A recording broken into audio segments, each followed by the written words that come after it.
Olha só, estamos na terceira etapa da Seguridade Social, no módulo Seguridade Social. Vamos falar agora sobre regime próprio de previdência. Essa parte aqui vou falar mais sobre algumas regras que, na verdade, o regime geral já segue. Então não é nada, uma coisa ou outra novidade, mas a gente pode, eles se bebem muito, né? O RPPS do regime geral do regime próprio, se beber é ótimo, né? Mas essa questão de trocar, a estrutura é a mesma, né? Vamos dizer assim, de capitalização, os benefícios, é claro, né, que tem um tanto de coisa que nós estamos vendo que são diferentes, mas eles têm também semelhanças, são regimes de previdência, entendeu? Então vamos lá, nós vamos falar do artigo 40, certo? Artigo 40 da nossa Constituição Federal. E esse artigo 40 também tem a emenda constitucional 103, tem algumas mudanças que ela fez, que está aqui. Isso daqui nós vamos falar um pouquinho mais na frente dela, mas ela também já é uma emenda à Constituição. Então ela mexeu em algumas coisas nesse artigo 40, ok? Isso, cara, isso costuma cair um pouco. Vamos ver, tem coisas que é mais do mesmo e tem coisas que são novas. Então, mas é sempre importante, a gente usa essas histórias para fortalecer o conceito, né, na cabeça de vocês. Repetição é uma arma muito boa para absorção de conhecimento. O regime próprio de previdência dos servidores, já falando, né, servidor titular de cargo efetivo. É servidor titular de cargo efetivo que entra, que recebe benefício do RPPS. Caráter contributivo e solidário. Contributivo, você tem que contribuir para ter direito, né? Se financiar, e solidário é que é aberto aí para todo mundo que cumpre esses requisitos. Se financiará mediante contribuição do respectivo. De novo, aquele negócio do quem que financia um regime próprio de previdência. Nunca se esqueça do aposentado e pensionista. Olha o que o artigo 40 fala aqui, ó. Ente federativo, dos servidores ativos, dos aposentados e dos pensionistas, tá vendo? Então sempre tem que ter essas duas figurinhas aqui, ó, aposentado e pensionista, de importância fundamental para o funcionamento do negócio, né? Todos nós, se Deus quiser, seremos aposentados e temos que cuidar bem da nossa aposentadoria. É isso que estamos fazendo aqui. Observará critérios que preservem o equilíbrio, de novo aquelas palavras, né? Tem palavras, a prova tem muito assim, julgue a frase abaixo, se ela é verdadeira, se ela é falsa, como que é. Julgue as frases a seguir. Aí põe 3 frases, a primeira está certa, a primeira e a segunda está certa, as 3 estão certas, as 3 estão erradas. Tem muitas questões aqui. Então essas palavras-chave é só servidor titular de cargo efetivo, quem contribui, ente federativo, servidor ativo, inativo e pensionista, equilíbrio financeiro, que é de curto prazo, e atuarial, que é de longo prazo, tem que ter o equilíbrio, né? Superávit, não é déficit, né? Então essas informações tem que estar no seu radar aí, tem que estar andando, né, na sua cabecinha aí para você fazer a prova tranquilo, tá? Outra questão, vamos agora falar alguns detalhes aí sobre esse funcionamento do RPPS, tá? O servidor abrangido pelo regime próprio será aposentado. Aquela questão dele ser por incapacidade permanente para o trabalho, olha lá, incapacidade permanente para o trabalho é a pensão por aposentadoria por invalidez, né? Em que estiver investido, quando suscetível de readaptação, a hipótese que será obrigatória a realização de avaliações periódicas para verificação da continuidade. Então, bom, incapacidade permanente ou aposentadoria por invalidez tem aí, né, quando insuscetível de readaptação. Compulsoriamente com proventos proporcionais ao tempo de contribuição aos 70 anos de idade ou aos 75 na forma de lei complementar. Essa questão aqui é importante pelo seguinte, se tiver só 70, das alternativas abaixo, compulsoriamente se aposenta com quantos anos no regime próprio? Se tiver assim 70, 72, 68, 54, 70. Se tiver 70 e 75, vai no 75, ó, lei complementar, já teve uma lei complementar e colocou esse 75. E que quando é lei complementar o pessoal tem que fazer uma legislação lá no município, né, para se adequar, mudar lá o plano de custeio do RPPS, e às vezes os RPPS não fazem isso. Então, na dúvida não. Perguntou 75 anos, tá? Aqui embaixo está o da União, né? É muito difícil perguntar, até a prova pede, né? A linha, inciso 3 do parágrafo 1º do artigo 40, fala que na União são 62 anos para mulher e 65 para homem. Essa é a idade máxima de aposentadoria compulsória. Sabe por quê? Porque teve um aluno que me falou o seguinte, caiu assim, Marcos, caiu para mim assim, das alternativas abaixo sobre aposentadoria compulsória em RPPS, qual que está certo? Aí estava lá, aos 70 anos, aos 75, aí estava, segundo o que o aluno falou, essa frase aqui, ó. Compulsoriamente, comprovou, estava exatamente essa frase. Então, se tiver essa frase, vai nela. Se tiver 70 ou 75, vai para 75. O mais certo é isso, ou ir para essa frase, que fala que é 70 anos, por lei complementar, para 75, ou falando de direto aos 75.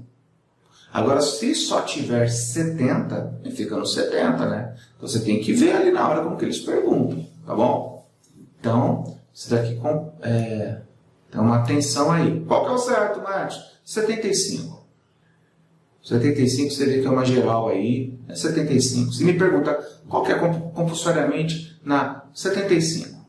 Era 70, tem lei complementar, na forma de lei complementar foi para 75. Os RPPS já saem de fábrica com essa lei complementar, né? Já está, então já vai para 75, tá bom? Então só tomar cuidado com esse tipo de pegadinha, o cara fica travado, né? Fala-se também, que nem no regime geral, que eu falei na segunda parte aí, também fala aqui sobre vedada a adoção de requisitos ou critérios diferenciados para a concessão de benefício em regime próprio de previdência social. Ressalvado, é a mesma coisa do artigo 201, né, que era assim, quem é considerado por uma junta multidisciplinar, considerado sem condições de trabalho, né, tem algum problema aí biopsicossocial ou profissão insalubre, né, servidores com deficiência ou profissão insalubre, ele pode se aposentar com um tempo a menos de contribuição, certo? Além desses dois, eu não, acho que não vai cair muito não, porque eu nunca vi perguntas sobre isso daí, mas o que mudou o RPPS do regime geral? Além do profissão insalubre, servidor com deficiência, que pode ter um tempo diminuído de cálculo da aposentadoria, a questão também do agente socioeducativo, agente penitenciário ou de policial. Olha lá, poderão ser estabelecidos por lei complementar do respectivo ente. É sempre assim, idade de tempo de contribuição diferenciada, não é nunca ganhar mais, tá? Eu já tinha explicado isso. É sempre idade e tempo de contribuição diferenciada. Para aposentadoria de ocupantes de cargo de agente penitenciário, do agente socioeducativo ou de policial. A guarda municipal entra aqui. Guarda, aí tem uma briga, aí o pessoal está tentando colocar a guarda municipal nesse guarda-chuva. Só que guarda municipal não é policial, né? Policial pode prender, né? Carrega arma, tal. Então eu sei que tem uma diferença aí, né? O pessoal tem uma briga aí para tentar colocar guarda GSM, guarda municipal aqui. Mas policial sim, tá? Essa parte de baixo aqui é uma coisa que nós já vimos em regime geral também. A parte de cima, né? Ó. Os proventos de aposentadoria não poderão ser inferiores a um salário mínimo ou superiores ao limite máximo estabelecido pelo regime geral. RPPS. Mas eu tenho um cara que recebe. Isso ele recebia na época da aposentadoria dele, tem outras questões que ele fazia. Isso daí teve aposentadorias que era por integralidade, o cara tem direito adquirido, mas de uma forma geral, essa regra aqui é importante, tá? Ó. Essa regra aqui para você, coloca no resuminho lá, ó. Os proventos de aposentadoria não poderão ser inferiores ao salário mínimo ou superiores ao limite máximo estabelecido pelo regime geral, que se não me engano é 7.500 em 2024. Então não pode ser superior a isso, ok? Ah, mas eu vi o cara... Brasil tem muita brecha, né, cara? Tem umas brechas aí que você vê cara se aposentando, umas brechas que você vê pessoas se aposentando aí, mas tá na Constituição, é isso que a prova vai perguntar. Ah, mas e se... aqui em casa tem um tanto de se, um pé de se, nunca deu nada. Então, cuidado com os e se, tá? Vai no que eu tô falando aqui que... Né? É claro que tudo isso tem camadas e mais camadas de caso aconteça tal coisa, assim, sensado, o negócio vai. Mas não é o caso da prova, né? A prova quer que você tenha uma noção geral, tá bom? Fala também do cargo de ocupante de professor, mesma ideia, 5 anos, tal.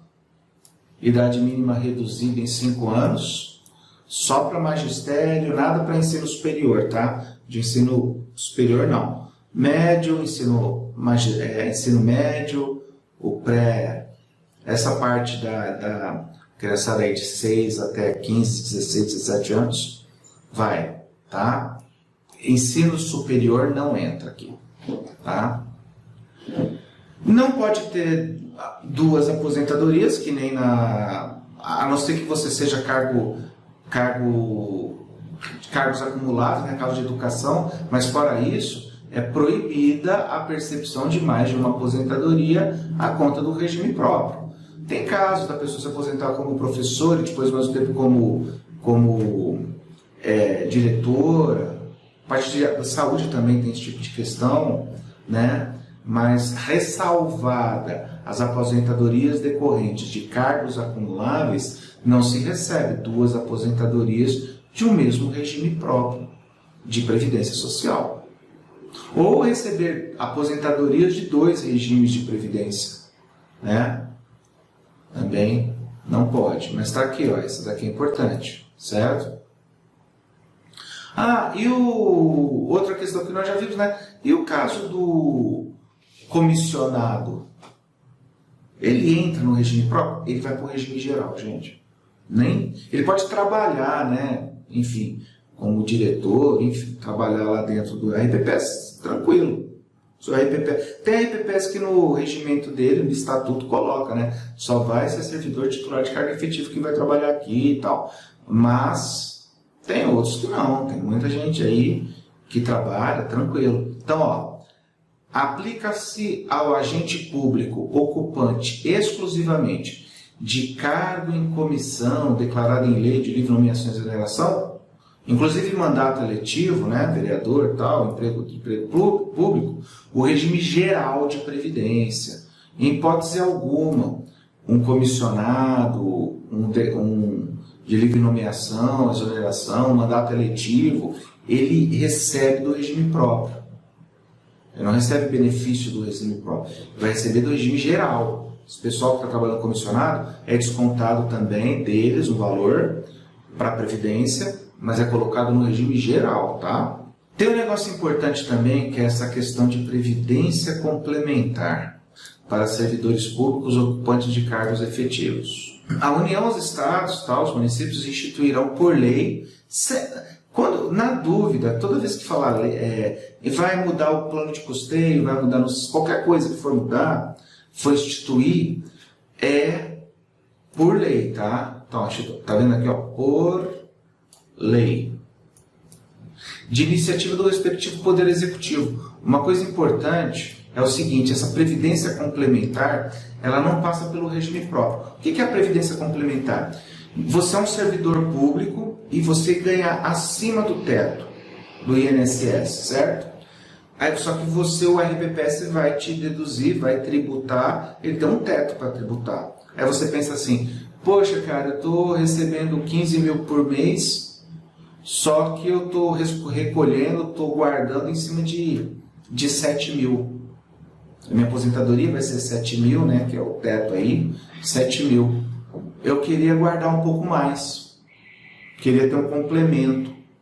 Então, existe essa previdência complementar. O que seria a previdência complementar? O ente federativo faz um acordo, tipo um convênio. Ele faz um convênio, faz um contrato com uma empresa que cuide dessa previdência complementar. Uma previdência fechada é uma entidade fechada de previdência, são empresas que cuidam de previdências complementares aí. Então aí o que vai acontecer na prática?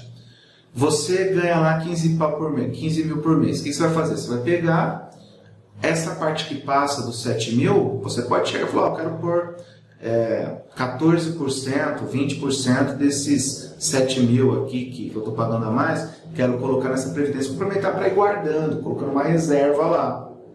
Então você vai formando uma reserva. E às vezes a prefeitura dá uma contrapartida nisso até um certo limite, a taxa de administração é mais barata, então tem os benefícios.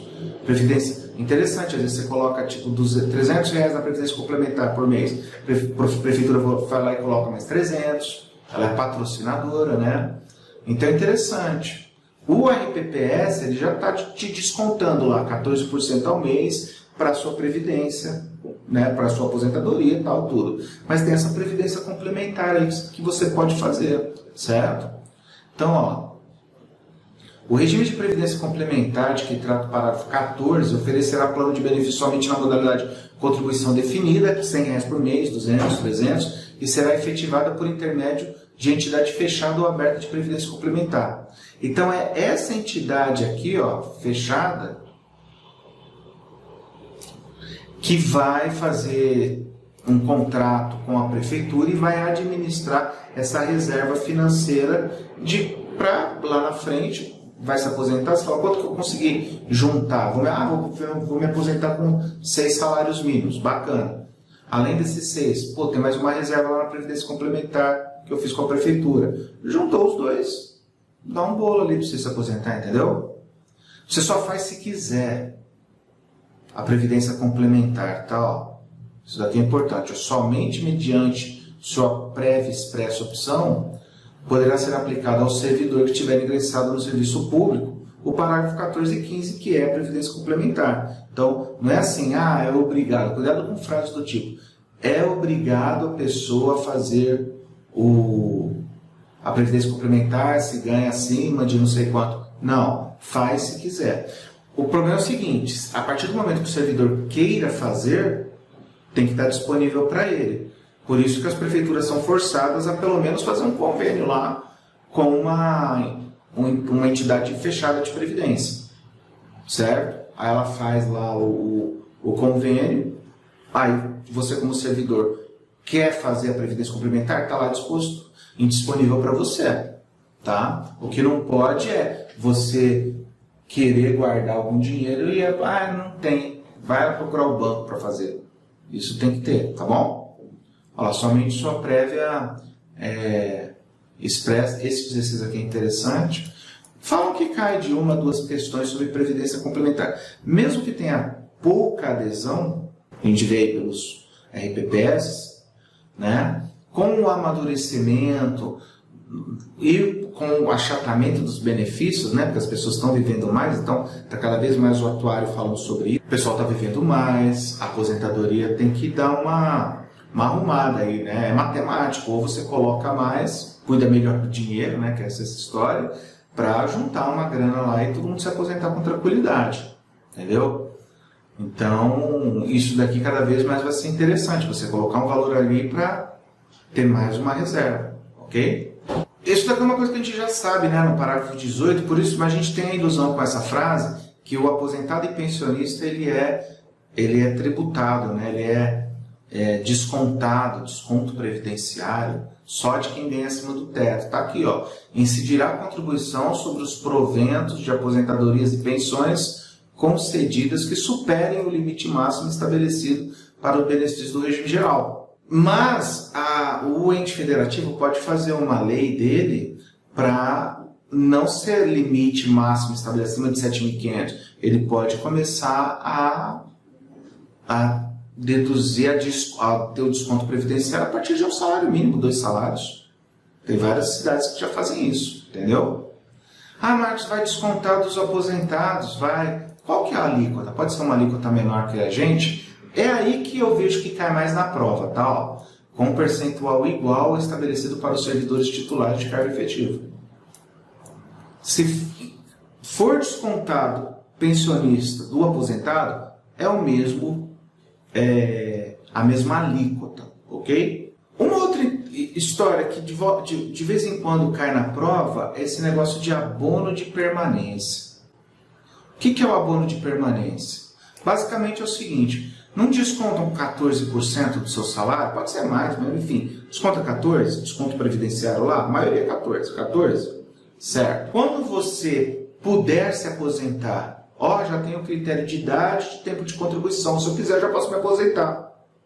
Mas eu optar por continuar trabalhando, esses 14% que é descontado seu para de ser descontado. Você ganha aí até 14%. Né? No máximo o valor da contribuição previdenciária.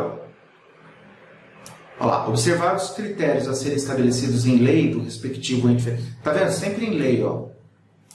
O servidor titular que tenha completado as exigências para aposentadoria voluntária e que opte por permanecer em atividade, estou lendo aqui, e que opte por permanecer em atividade, poderá fazer jus ao abono de permanência.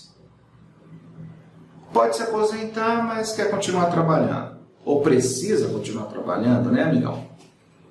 Equivalente no máximo ao valor da sua contribuição previdenciária. Até completar a idade da aposentadoria compulsória. Abono de permanência é isso. Eu não sei se a prova, porque até agora eu não vi isso, se a prova vai chegar nesse limite de o desconto previdenciário total ou até o limite do desconto previdenciário. Mas a lei é clara, né? No máximo o valor da sua contribuição previdenciária. Então, por exemplo, estou numa cidade, vamos dizer que a Câmara de Vereadores, porque isso é lei do respectivo ente federativo, tá vendo? Fala assim, não, quem já puder se aposentar, mas queira continuar trabalhando, nós vamos dar um abono de permanência de 5%. Então, ao invés da gente descontar 14%, nós vamos descontar 9%. Do sujeito lá, do trabalhador, do servidor. Ok? Então, mas não era 14%? Não, até o máximo 14%. Isso vai da política também da prefeitura, né? Às vezes a prefeitura ela quer reter esse pessoal. Então, não, vamos dar um equivalente, vamos descontar, parar de descontar 14% dele, para ele continuar com a gente. Tem prefeitura que quer. Não, vamos tirar esse pessoal, vamos colocar outro, vamos dar nada de abono de permanência, dá 1% de abono de permanência, entendeu? Vamos renovar, enfim, cada um, né? Ok? Esse abono de permanência nós vamos ver no plano de custeio lá na frente também, plano de benefício, na verdade, né? Mas convém você colocar esse 19 aqui no... Né? Esse slide aqui é um slide interessante para você dar umas duas lidas e dar uma focada nele, tá? Dá um resuminho, faz um resuminho aqui do lado, tal, no seu caderninho, as coisas principais, ok? Outra coisa importante, não pode ter mais de um regime próprio numa mesma cidade, hein? Cuidado com histórias, mas o regime está zoado, o regime quebrou, o regime próprio de previdência está com déficit atuarial gigantesco, vamos montar outro. Não pode. Para quê? Para você quebrar também? Olha lá, é vedada a existência de mais de um regime próprio em cada ente federativo. Como também é proibida a instituição de novos regimes próprios de previdência social para os que já existam. Que é a mesma coisa, né? CT2 está falando a mesma coisa. Tem um, não, cancela esse para ter outro. Não pode ter dois? Vamos acabar com esse daqui de ter outro. Também não pode. Você tem que arrumar o que você tem, né? Olha esse parágrafo 22, isso daqui já foi da emenda constitucional 103, esses dois aqui, né? Olha esse 22. É proibida a instituição de novos regimes próprios. Vedada a instituição de novos regimes próprios de previdência. Lei complementar federal estabelecerá para os que já existam normas gerais de organização e funcionamento. E mandou, né? Depois tem a lei lá 4963, né? Que ela já fala sobre isso, que é de investimentos. A 1477, que fala bastante também sobre essa questão. Então, esses dois slides aqui, fique esperto, tá? Coisa meio óbvia, mas importante para vocês, beleza? Então, vamos parar por aqui, fazer um pouquinho de exercício e depois a gente vai para a última parte aí do primeiro módulo, beleza?